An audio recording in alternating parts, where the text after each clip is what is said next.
Hello, everybody, and welcome to our Summer Lunch and Learn series. I'm Helen Panos. This is our second one. We just began this series last week with Katina, who talked about strategies for team motivation and momentum. That was a terrific episode. So if you've missed it, make sure you catch that on the feed. And today, first of all, let me say I'm the owner of Dynamis Learning. It's a K through 12 tutoring, SAT, ACT prep, and executive function company. We are nationwide. We have, we help a lot of different students from K through 12 and all different topics, math, science, everything. You name it, foreign languages and executive functioning. So that's kind of what we're talking about today. I want to introduce Coach Jess. Hey, Jess, how you doing? Great. No, I thought everything was silenced. I probably looked very confused. Okay. Well, tell us a little bit about yourself. We know the world is loud, right, with all these digital things going off. Right. I thought I had shut them all down, but missed one setting. Hi, I'm Jessica Vittorio. Coach Jess is what my clients call me. I'm an executive function coach. I've been doing that for about 5-6 years now, professionally, and I've been an educator for 21 years. So wow. All those things. Yeah, different grade levels, middle, high school, all the way through high school. Yeah. Okay. Everything just about. I'm currently in high school. Yay. And today, we do executive functioning for 6th through 12th graders. Mm-hmm. So today we're going to talk about gamifying the summer. We'll talk about that word gamify and keeping skills sharp without stress. Wow, what's stress? So let's talk about just many parents worry that their kids will lose academic momentum over the summer. We call that summer slide, right? Mm-hmm. How can gamification help, though, bridge that summer slide without making kids feel like they're still trapped in a classroom? Yeah, that is the number one complaint or concern that parents have. I hear it all the time. All the workbooks are purchased and maybe a week's worth gets done for the whole summer. And you don't want your kids to resent you either. So it's like, are they wasting their opportunity for rest, or are they going to fight with me because I'm making them do school all over again? Gamification removes that barrier, and it's no longer a punishment. It changes the brain's reward system to dopamine. And so instead of fighting and resenting their parents, what you've turned the habits or actions that you want into a game, and now it becomes a quest. So it removes you as the parent from being the bad guy. That's cool. And so for a parent who isn't necessarily a quote gamer themselves, what is a simple way that they can start gamifying their child's daily routine starting tomorrow morning? So gamifying just means turning it into a game. But role-playing games are very popular with young people and adults alike. So there is actually an app called Habitica. It's free. You can download it and add the to-do list of what kind of actions, they're called habits, Habitica, that you want accomplished. Assign the time frame. A family can sign up together as a party where it's not the parents versus the kids. Now the whole family is trying to slay the dragon. Every time you complete one of your tasks, you earn gold or coins so that you can defeat the boss. But if even one person skips one of the habits, each time it will affect the entire party, not just that player. So it also can illustrate, the effect of you not pulling your part. So now they're not mad at mom and dad for nagging, then they're like, ooh, let me do this so I can slay the dragon this afternoon and level up. Huh. Cool. Do your kids play a lot of these things? Look, if you look at the website and at the app, it looks very similar to Minecraft. So I'm actually seeing that a lot in my classroom. I feel like Minecraft has gone in waves. When my son was in middle school, it was very popular, and I never understood it myself. But then he went through a spout in high school, and then recently I've walked into his room. He's 20 now. Wow. And all the boys in my class, they've left some of the other more violent role-playing type of games, and they're on Minecraft again. So I think any kind of game is fun.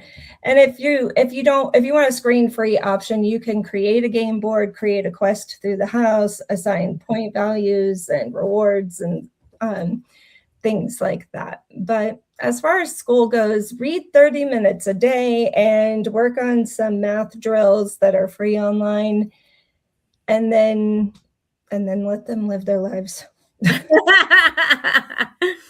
I'll let them, work a little bit, play a little bit, and then get back into it in July. I know it's always tough, even for teachers, when we've been out for 2.5 months. It was always tough going back. Do you remember that, Jess? I still remember that part of it. Oh yeah, I'm in it. Well, this is my first second day off.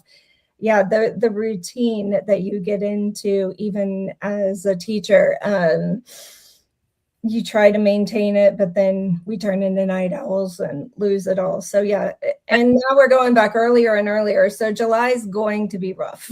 Yeah, because most schools in Atlanta are starting the end of July, right? When does August 4th is our first day in Gwinnett County. So yeah, and some of them are like August 2nd or whatever that Monday is. So it may be a 2nd or 4th. I can't remember where you're right. It's that Monday, and I just know I think I go back on the 20th. August 3rd. We were both wrong. All right. I don't know. That means already July 27th, at least, teachers would report. What day is the 24th on? Because I feel like it's the 24th. Oh, that's a Friday. Some of them may make you come back on a Friday. Yeah, I'm pretty sure that might be correct. Oh gosh, July 4th is on a Saturday, folks. And basically, teachers have 3 weeks, and they're pretty much back to school. That seems so strange coming from the way we used to do it in Atlanta. Was, oh gosh, I didn't go to school till the 4th week of August. Yep. And a week before Labor Day, went till June 10th.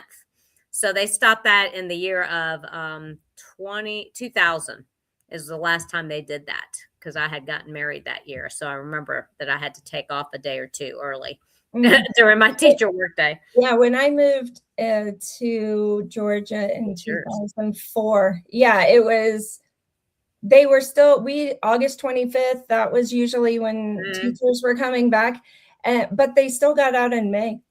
But now we have the fall break and the winter break, Christmas break or holiday break, and a few more extended weekends to make it. What do you think is a good a routine in getting kids back in, since they'll be back like August 3rd? Do you think parents should start, I guess it depends on the age, but start at least a couple weeks before and school starts, to getting them back into a routine? Well, definitely at least a week. I mean, I was like, a couple weeks, you're going to hate your life. It's the no.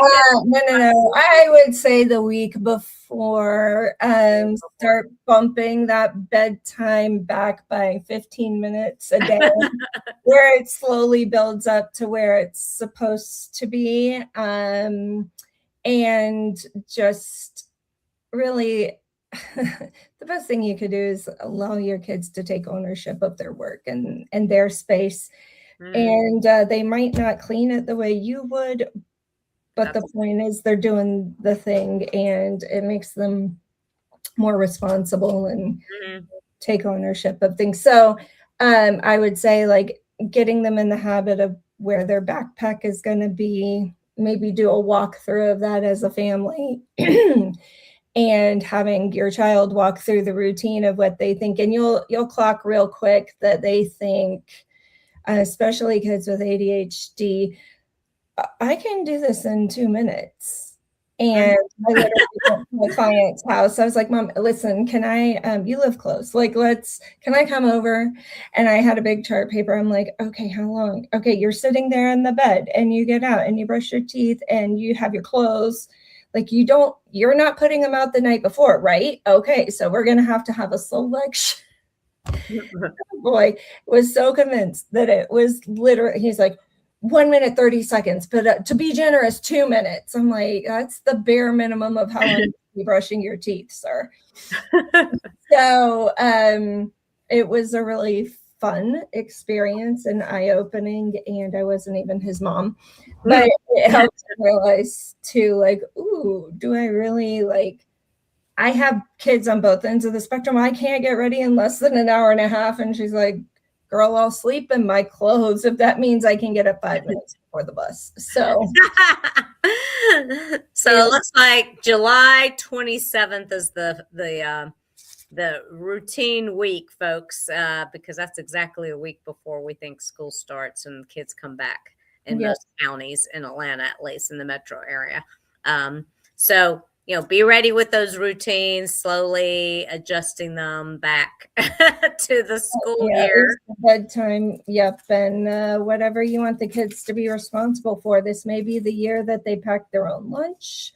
You could get started that week doing that, or helping with breakfast prep, etc. So, and for older kids, they have a lot of sports and things to get scheduled in, so they need to definitely learn what's a good tool to use for getting them ready to keep up with everything. Yeah, there are a lot of tools. The most basic and screen-free would be sticky notes everywhere. Oh yeah, I love sticky notes to this day. I've got a few right here. Well, in the house reminding you what to do. Well, of course, we do executive function coaching. So if you'd like any of that, I know I've actually got a call today, Jess, about that. So, we're happy to help you get going on looking at their schedule, especially in July. If you want to work on anything that you've been noticing, give us a call. My information is there on the screen, and we'll be happy to talk to you about, what is going on and what you've been seeing. All righty. To be academic. Right. That's right. It's really about, we could do things over the summer, like help them figure out how to clean their room, their closet, we've helped a kid set up a business last summer. Yeah, how to prioritize and that sort of thing. So it's not just academic, it's behaviors. Everybody else knows to do this thing. So yeah, could be ADHD. Well, thank you very much for your time, Jess. I know you're into vacation mode now. No, now I'm officially off duty, except for my clients. All right. So everybody have a good rest of your May. Hope you had a good holiday, and we are here for you if you need us. Bye for now.